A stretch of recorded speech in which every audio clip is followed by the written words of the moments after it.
राज्यामधील निवासी आश्रमशाळा आणि मागासवर्गीय वसतिगृहांना गॅसच्या टंचाईचा फटका बसतोय।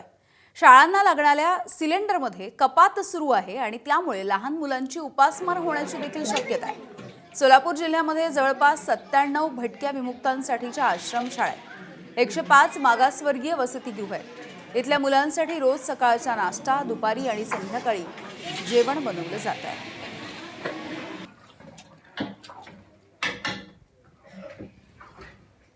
गॅस टंचाईचा फटका आता जिल्ह्यातल्या आश्रमशाळा ज्या आहेत, काही भटक्या विमुक्तांच्या आहेत, काही SC STच्या आहेत, या आश्रमशाळा ज्या आहेत त्यांच्या जे निवासी विद्यार्थी आहेत त्यांनाही आता फटका बसू शकतो। कारण इथं रोज मोठ्या प्रमाणात गॅस लागतो आणि या गॅसची कपात सध्या सुरू झाल्यामुळं या लहान लहान मुलांना जेवणाच्या नाश्त्याची सुद्धा अडचणी होऊ शकतात।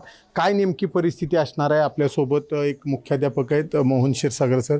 मला सांगा, जी परिस्थिती आहे सध्या, किती विद्यार्थी जिल्ह्यात आश्रमशाळा किती असतील, विद्यार्थी किती असतील, कशा रीतीने आहे? आपल्या सोलापूर जिल्ह्यामध्ये साधारणपणे VGNTच्या 97 आश्रमशाळा आहेत। साधारण 15 ते 20 हजार विद्यार्थी या आश्रमशाळेमध्ये शिक्षण घेत असतात। आता आमच्या शाळेचं सांगायचं झालं तर 320 विद्यार्थी आमच्याकडे निवासी विद्यार्थी आहेत। यांच्या स्वयंपाकासाठी, नाश्त्यासाठी आम्हाला दररोज कमीत कमी एक सिलेंडरची आवश्यकता असते। सध्या पण या सिलेंडरच्या टंचाईमुळं आम्हाला रोज ही समस्या भेडसावत आहे। तरी माझी शासनाला विनंती आहे की आमच्या मुलांची उपासमार होऊ नये म्हणून आम्हाला दररोज एक सिलेंडर तरी कमीत कमी आमच्या आश्रमशाळेला मिळणं आवश्यक आहे। म्हणजे साधारण आठवड्याला तुम्हाला 7 सिलेंडर लागतात आणि आता किती दिलेले आहेत? आता आम्हाला 2 सिलेंडर मिळतात, 2-3 दिवसासाठी 2 सिलेंडर मिळतात। मी कलेक्टर साहेबांना व महाराष्ट्राच्या मुख्यमंत्री साहेबांना सुद्धा विनंती करतो की या मुलांसाठी आम्हाला जे लागणारे दररोजचे सिलेंडर आहेत ते मिळावेत।